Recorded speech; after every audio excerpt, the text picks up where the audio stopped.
How's it going? My name is Jake Dewey, and today we're going to be discussing the impacts that caffeine has on your physical performances. So, what is caffeine? Caffeine can be described as a powerful substance that has the ability to improve both your mental as well as your physical performances. But too much caffeine can have some adverse effects. According to the Alcohol and Drug Foundation, caffeine is a stimulant drug.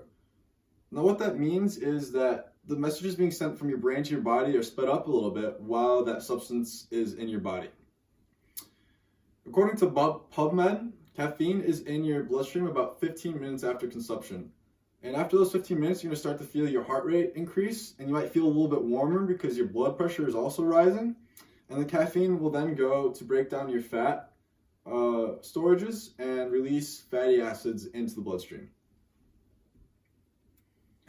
This next picture here shows you various different psychoactive drugs. According to the National Library of Medicine, caffeine is the most widely used psychoactive substance in the world. And in our Western culture, at least 80% of us consume caffeine on the daily.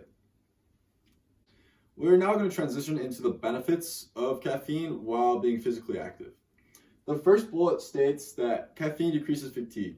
And according to the U.S. National Library of Medicine, caffeine decreases fatigue by increasing central nervous system's excitability and maximal voluntary activation.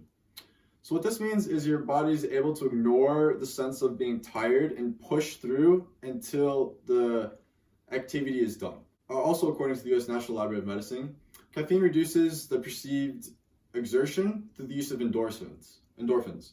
So endorphins are what make your body feel good. So the more caffeine you have, the more likely you'll feel good about doing the rigorous activity you're doing, if that makes sense. This next bullet point states that caffeine enhances mental functioning.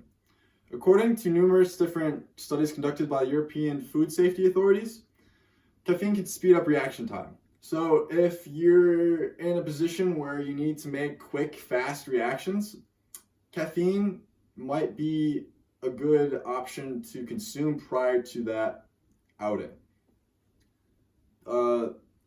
Furthermore, according to PubMed, caffeine boosts the production of a chemical known as dopamine. And dopamine is responsible for maintaining concentration or making you focus on things. So if you're to consume caffeine, you'll more likely be able to focus on the task at hand. The third bullet point here states that caffeine can increase the ability to burn fat. And according to PubMed as well, caffeine can start at the stage of lipolysis, which is the breakdown of fat and fat cells. This also increases thermogenesis, which is the body's heat production. All of that in turn helps burn calories. Now, caffeine is not going to burn calories itself, it just helps your body get into those storages, and while you're working out with caffeine in your system, it's going to help burn more calories.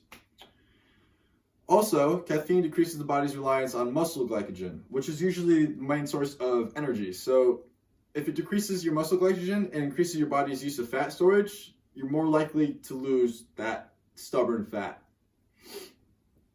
We're going to transition into now the downsides of caffeine consumption while being physically active. This first bullet point states that caffeine prolongs wakefulness. So yeah, we were talking about how it makes you focus in the pros, but when it's time to go to bed, and it's going to be hard to turn off the caffeine.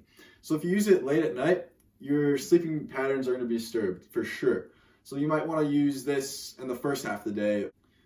Also, if you drink too much caffeine, one of these adverse effects is that it might cause the opposite of what you want. It might cause fatigue, which is crazy, but it's true. The second one is maybe a little bit more concerning for everyone who uses caffeine, and some of you might know that caffeine is a little bit of addictive. If you try to stop caffeine, some of those side effects might include some headache, or you might be fatigued, or difficulty concentrating, or you might be highly irritable. The third bullet point here states that caffeine may lead to health conditions. One of the major concerns is over time, caffeine may intervene with your body's ability to absorb calcium, and in turn, that might lead to osteoporosis, which is the weakening of bones. So you might have fragile bones if you're an avid coffee drinker. If you want to know some more of the downsides. There's a really good infographic here that shows you, and if you want to pause, you can take a look at that yourself. As we make our way to the end of this discussion, you should be familiar with some of the positives and negatives associated with caffeine use and athletic performance. As a reminder, caffeine has the ability to decrease fatigue, reduce perceived exertion, and improve cognitive functioning. I'll conclude by stating that caffeine is a powerful drug that is capable of improving your physical performance, but be wary, as it may come with some negative side effects. And that's all. So I hope you enjoyed and enjoy the rest of your day.